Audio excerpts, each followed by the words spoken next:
Comparison is a part of life. अब सवाल उठता है कि इससे डील कैसे किया जाए। बहुत सिंपल है, आप अपना एक फ्यूचर सेल्फ क्रिएट करो, जो आई एम 100% श्योर आपने नहीं किया होगा। और बहुत रेयर कुछ लोग होते हैं इस दुनिया में जो एक्चुअल में अपना कोई फ्यूचर सेल्फ क्रिएट करते हैं। यानी उनको क्लियर पता होता है कि अगर आज मान लो आपकी एज है 20 साल, तो उनको क्लियर पता होता है कि 30 साल की एज में मैं क्या कर रहा हूंगा या मेरी लाइफ कैसी होगी, 40 साल की एज में मेरी लाइफ कैसी होगी, 50 साल की एज में मेरी लाइफ कैसी होगी, 60 साल की एज में मेरी लाइफ कैसी होगी।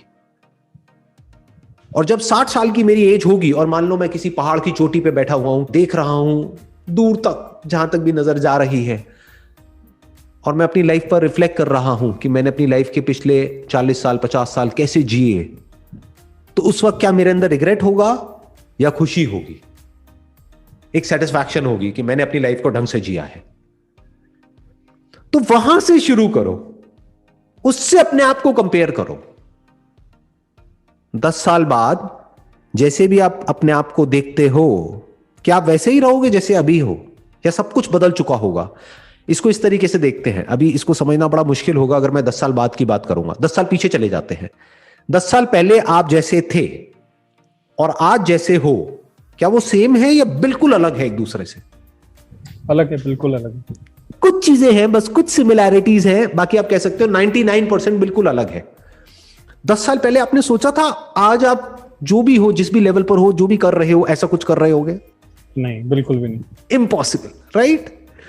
आइडिया ही नहीं होगा कि अच्छा ऐसा मैं दिख रहा होऊंगा, ऐसा हो रहा होगा, ये मैं कर रहा होऊंगा, इस तरह के मेरे सपने होंगे। क्योंकि उस टाइम पे प्रायोरिटीज कुछ और थी। उस टाइम पे हो सकता है प्रायोरिटीज थी वीडियो गेम्स, आज हो सकता है प्रायोरिटीज पूरी तरह से चेंज हो चुकी है।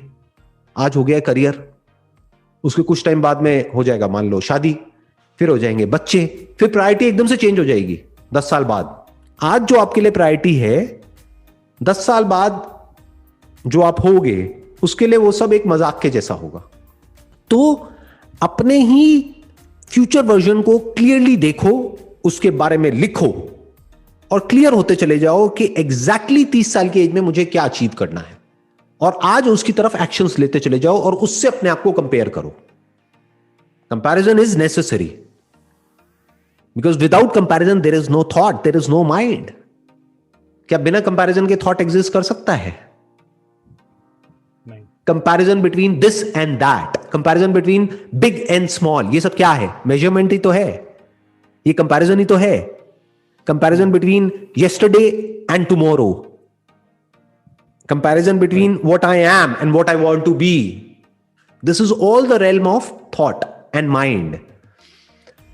तो आपको क्या करना है? बड़े आराम से अपने आप को कंपेयर करते चले जाओ, अपने पास्ट सेल्फ से और अपने फ्यूचर सेल्फ से। करो कंपैरिजन जितना करना है, कोई बुराई नहीं है कि 10 दिन पहले मैं ये था, आज मैं ये हूं। तो अगर मैं 10 दिन में इससे यहां तक पहुंच सकता हूं, तो अगले 10 महीने में कहां पहुंच सकता हूं, 10 साल में कहां पहुंच सकता हूं? कंपेयर करना है अपने आप को, तो कल वाले अपने नाम से अपने आप को कंपेयर करो। कल मैं ये था, आज मैं ये हूं, कल मैं ये बनने वाला हूं, कल मैं ये सीखने वाला हूं, ये करने वाला हूं। इसमें कोई बुराई नहीं है।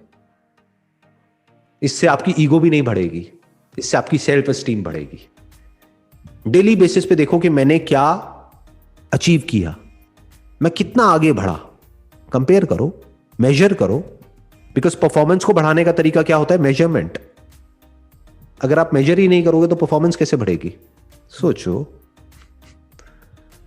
आप मेजर करोगे कि मैंने ये किया, तभी तो आपके अंदर मोटिवेशन आएगी कि अब मुझे इससे बेटर परफॉर्म करना है। अगर आप मेजर ही नहीं करोगे तो हो सकता है एक मीडियोकर परफॉर्मेंस भी आपको बहुत बड़ी लगने लग जाए अपने माइंड में। तो करो मेजर अपने आप को, बट अपने आप को कभी किसी और के साथ में कंपेयर करके मेजर मत करो, वहां फंस जाओगे। अपने आप को मेरे से कंपेयर मत करो, अपने दोस्तों से, अपने रिश्तेदारों से कंपेयर मत करो। कंपेयर करना ही है तो खुद को खुद से कंपेयर करो। मैं क्या था, मैं क्या हूं और मैं क्या बनने वाला हूं। अब आप कहां जा सकते हो उसकी अपर लिमिट कोई नहीं है, अगर इस तरह से आप एक्चुअल में जी सकते हो तो।